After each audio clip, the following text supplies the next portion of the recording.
You're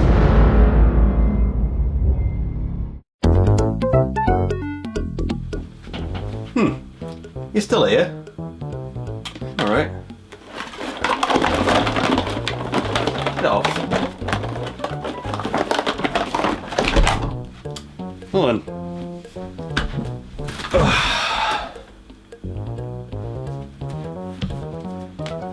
Alright, there we go. Well, here we are again with another bootleg movie, and last time I looked at a bootleg movie, you guys seemed to really enjoy it. My video on Ratatouille quickly rose to be one of my top 5 most viewed videos, so there's clearly some appeal to these travesties. So I thought, what the hell, why not terrify yourself with another awful, horrifying ripoff of a Pixar classic? What's Up? What's Up? Balloon to the Rescue first came out in 2009, the same year as the Pixar original Up. What that tells me is that they ripped off the premise from trailers, rather than the movie itself. So I don't think we can expect an emotional gut punch or an instant classic here. I don't want to get too bogged down in introducing the movie this time, let's just get into it. We all know what it's based on, we all know it's gonna suck. Let's not waste any time here. What's Up begins showing a team of monster chasers on TV, and I can't say I expected that. It introduces the main cast of characters, which includes a couple of old men, a young woman called Amanda, and an annoying kid called Guto. And as far as a movie intro goes, this is pretty lame really. Yeah, it tells us what it's about, but think about the intro to Up. That emotional roller coaster and subsequent gut punch of it. It set up the wonderful tone of that movie. This is just boring. Anyhow, it turns out that the annoying kid is watching himself and his crew on TV. Well, that's a bit rude. The kid seems upset that he isn't considered a big part of the team, and then we see a reporter talking to the two scientists about their inventions and what they do. So, why are these guys important? I don't know. I think they're supposed to be superheroes or something, but it's not very well explained. Good afternoon, everyone. First, I'd like to thank you for this opportunity to demonstrate our scientific work. It'll be well worth your while. Oh, it's Mike Pollock again. It's Eggman. When I reviewed Ratatouille, some people seem to be a little accusing towards Mike Pollock for taking these roles, but really, a job's a job. You can't blame the guy for doing something that he gets paid for. So yeah, don't be harsh on Mr. Pollock, he's just doing his job. So essentially, these two science goons have turned their house and lab into a flying machine, and you'll be surprised to know that there's actually no balloon involved here. So that's interesting. Maybe there isn't actually a balloon at all. That would be a twist and a half, wouldn't it? Also, this shorter scientist called Dr. Crumb has absolutely zero tact, and basically gives away all of his scientific secrets on TV, much to the dismay of his partner Dr. Zooks, whose name is spelled like this, believe it or not. That one's a Scrabble winner. And given the way that they bicker and the fact that they live together, I can only assume that partner has more than one meaning. I don't even want to imagine what awful things would happen if it got into the wrong hands. Oh, we certainly... It's gonna get into the wrong hands, isn't it? Apparently, this rock has the ability to hypnotize others. Well then, and I just reviewed a Sam & Max Season 1 episode which is actually about hypnosis. Strange that I've uploaded a hypnosis related video twice in a row. It's almost like I've been hypnotized. Nah. Anyway, back to Zero Tact Guy. Nobody knows that you have to activate it with a secret password.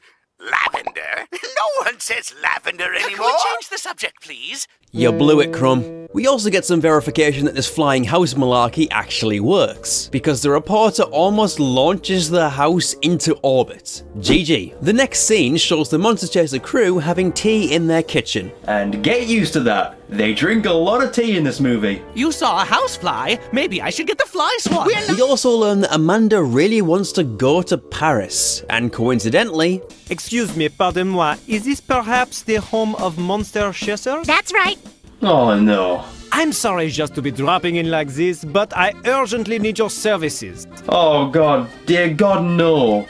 Yeah, a French bloke turns up and apparently needs their help with a monster, but it's just so unbearably French, in such a stereotypical way. Would you like some tea? No, merci, I am French, we drink wine. Like he's a beret and a striped jumper short of a full set. Basically, Jean-Pierre, and yes, his name really is Jean-Pierre, wants them to go to the Amazon forest, and they deliberate on whether or not they can actually do that. Besides, the Amazon is no small potato. Potato? Potato? Potato! Potato? Potato. The film also stokes some flames of a romance between Jean-Pierre and Amanda, which seems weird because they set up Amanda as a career-headed woman in the intro. Maybe she just has a French fetish. I don't want to get into that though. Guto decides to launch the house without consulting people, so I guess they're going to the rainforest whether they like it or not. No can do, Uncle Crumb. We're already over the ocean. Wow. That line splice is wonderful. I mean, you can even hear the seam. Also, the French guy is leading them into a trap. I mean, he just wants the hypnosis power, which is completely reasonable, really. I can't wait to hypnotize as many people as possible. Well, on the one hand, they at least booked the British villain trope in this movie. Oh, good on them for making ground there, I suppose. The crew finally arrives at the Amazon and goes into the cave where there's supposedly a monster. And they're all wearing Ghostbusters jumpsuits here. Although Amanda just looks strange to me right now. Mostly her arms. She has like Half-Life zombie arms, it's gross. And outside of this scene, she dresses like Sarah Michelle Gellar as Daphne in the live-action Scooby-Doo, which would make this French dude, Frenchie Prince Jr. Of course, the trap then springs and Mr. Frenchie uses this opportunity to steal the rock that grants hypnosis powers. And of course, he recalls the password with ease because of that whole thing at the beginning. Lavender. Lavender! Maybe it's my accent, perhaps? Lavender! You know, that's actually kind of a funny joke. I'll give him that. And then, in probably the most random turn of events, some random guy in a hot air balloon lands, and it turns out that Jean-Pierre can control him with hypnosis. Poor guy just can't catch a break. Meanwhile, the crew are trapped and helpless in the cave, although I don't actually think I care. I mean, I just want to know what the evil French guy's up to. I'm a genius! I'll leave for 1 second. Jean-Pierre drops the energized rock, which creates a portal to another dimension and releases monsters onto the world that pick up some pictures of famous landmarks and leap over to them. And yes, I'm not making this up. One of the three monsters stays behind and tries to attack Jean-Pierre, who is then saved by Dr. Zooks. Wait, how did they get out of the cave? No, really, they don't explain it. I think maybe the explosion freed them?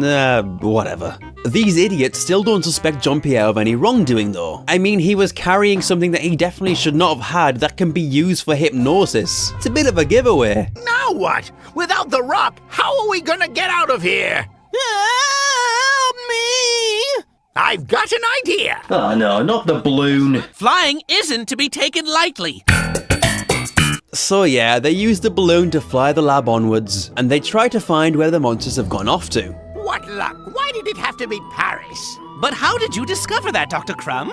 Does that supersonic radar scan that far? No, I just put the words attack and monster into Google, and voila! And that's actually another decent joke. I gotta say, they really upped their game for this one. I mean, this was 2 years after Ratatouille, so I guess we can kind of expect some improvement. Well then. We then come across one of the monsters bending the Eiffel Tower. Yeah, I don't think metal works that way. F-, see me after class. Crumb and Zooks easily capture the monster, but after Crumb hurts his back, Jean-Pierre manages to convince Amanda that these old men shouldn't be doing the hard work, and she agrees. Also, Jean-Pierre gives the kids some kind of rehypnol, and I'm very horrified that this is happening in a kids' film.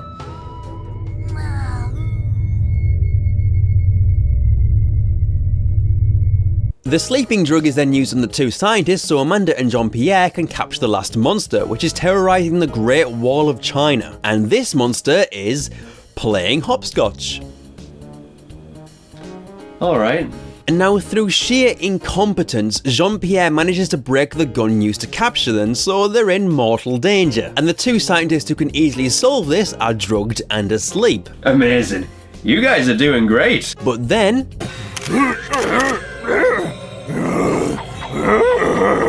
No one back home will believe this. Junky camera made in China. Battery dead already. Is that a Chinese tourist making a made in China joke with noodles on his shirt? Oh boy, is this where we're going?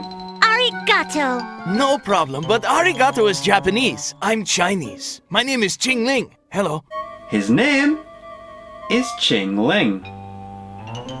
Luckily, Crumb and Zooks wake up and help out, saving the trio from the monster, but they need a way to catch it without using the laser gun. Don't worry, we have a foolproof plan, I assure you. You can. They disguised the kid as a giant Oreo? Okay, well, I mean, that sure seems safe with a giant monster around. Now I want to see if they're gonna call me a sidekick mascot tag-along. They're gonna know my name is Guto. Hey, what's your fourth wall, kid? The monster is captured and I guess the day is saved, but the movie still has some time to go. So, what will the French bloke get up to now? We'll find out in time, but first we need some more banter apparently. Ah, how I just love traveling by balloon. Oh yeah, those two are totally married. By chance, it turns out that the Chinese guy got trapped in with the monsters. When we arrive, we'll get you out of there, my friend. Don't worry. Sure. The way the movie treats this guy is kinda racist, it's just a little bizarre. I don't want that Chinese guy in there with my monsters. He didn't even say anything when I showed him the cookie. Did you try showing him a fortune cookie? That could work. What do you mean, Unc? You couldn't make this up. Amanda then fesses up to drugging her uncle and talks about how Jean-Pierre maybe has another agenda, like, you know, hypnosis maybe. Unfortunately, they're too late to stop him from actually taking the hypnosis rock and the crew gets hypnotized. Apart from Guto. I think it's something to do with the sunglasses, but it's not very well explained, so who cares. Anyway, the monsters are freed, but Guto makes the rock drop again, so another portal opens up. Guto then tries to save the day by leading them into the portal, but sadly he can't quite outsmart the monsters now. They've caught on to his plan.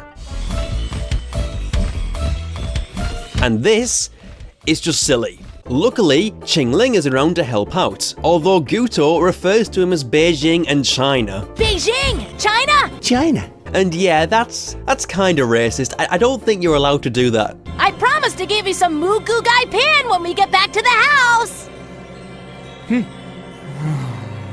Even he's tired of the underhanded stereotyping and racism in this movie. It's like, geez, who the hell wrote this? The flash from the camera actually seems to break the hypnotic trance, and the Monster Chaser team is back in action. Oh, and remember the gear up sequence from Ratatouille? Well, this movie has one of those as well, with a snazzy background. They really have been improving. So the day has finally been saved, the monsters are back in captivity, and so is the Frenchman. A bit anticlimactic really though. Boy, that was too much! Seeing the face of that Frenchman when he went into the other dimension. Yes, I know. But it serves him right, that con artist. Jeez, what is it with these movies and giving the villains horribly disproportionate punishments? The rats in Ratatouille get sent to a lab, and this slightly shady Frenchman gets sent to a monster dimension, where he'll probably get eaten or murdered in some horrific fashion. Well, that's kinda horrifying. Anyway, they all make up, and it turns out that Amanda is now dating Qingling, and I mean, good on the guy, but, But did you really have to pick someone who might be smarter than me? I can't believe these lines were greenlit. I thought he was just gonna make us some dinner! Racist banter. The movie ends showing the monster dimension, and the monster's running away from Jean-Pierre because he's unlikable. Ah, nobody likes me. Ah, what a sad, sad fate for me. That's how I feel after watching this movie. Okay, but really, it's not the worst thing to come out of VideoBrinquedo. Even though it's mostly awful, there are a couple of funny lines, and with a bit of script doctoring and some decent animation, this could probably at least have been mildly entertaining. What I can say for what's up is that it tried. It's not good, but it could be a lot worse. That doesn't excuse the fact that it's mostly terrible though. I mean, if this was the first movie I'd seen from these guys, I wouldn't rate it highly, but in comparison to some of their other works, this isn't actually half bad. So what's the moral this time? Well, I suppose it's don't trust a French person and don't drug your family. That's a reasonable core message, really.